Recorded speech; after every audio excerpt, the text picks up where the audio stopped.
Senyor, ano itong nalaman ko na kayo na pala mismo ang nag-asikaso ng transaksyon sa Mexico? Sana po iniutos nyo na lang.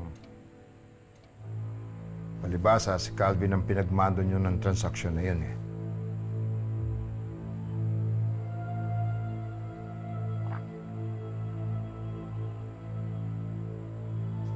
Wala na akong tiwala kay Calvin.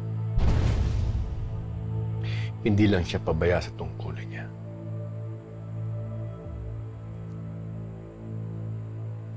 Hindi rin siya marunong rumispeto.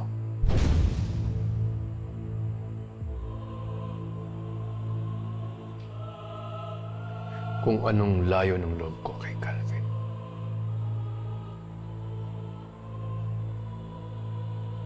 Siya namang gaan ang loob ko para kay Elias. Kaya lang, senyor, oras na malaman ni Calvin na tinatanggalan nyo na siya ng tungkulin sa sindikato, lalalim lalo ang sama ng loob sa inyo ng bata.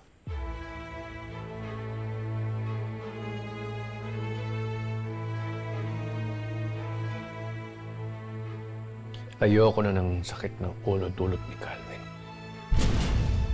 Kaya bukas na bukas din, patawag mo si Palong. Siya nang hahawak ng mga tao natin papuntang Mexico. Sandali lang, senyor. Ano yan? Sukdo lang nawala na kayo ng tiwala at kumpiyansa sa anak niyo?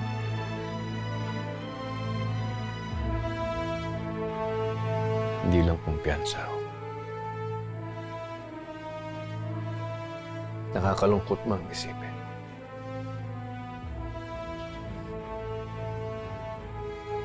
Nawala na rin ang amor ko sa kanya. At habang tumatagal, pakiramdam ko, hindi siya ang anak na pinalaki ko.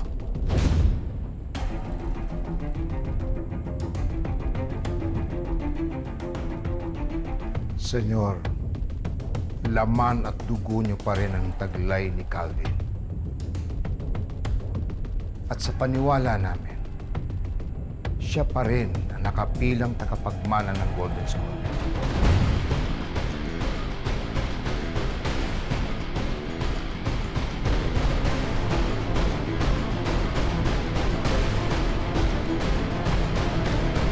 Nag-aalinlangan ako sa kanya, Hugo.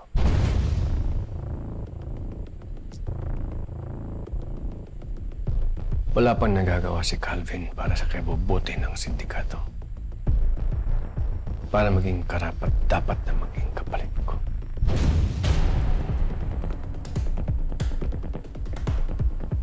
Hindi mo na ba ako bibigyan ng pagkakataon para makabawi?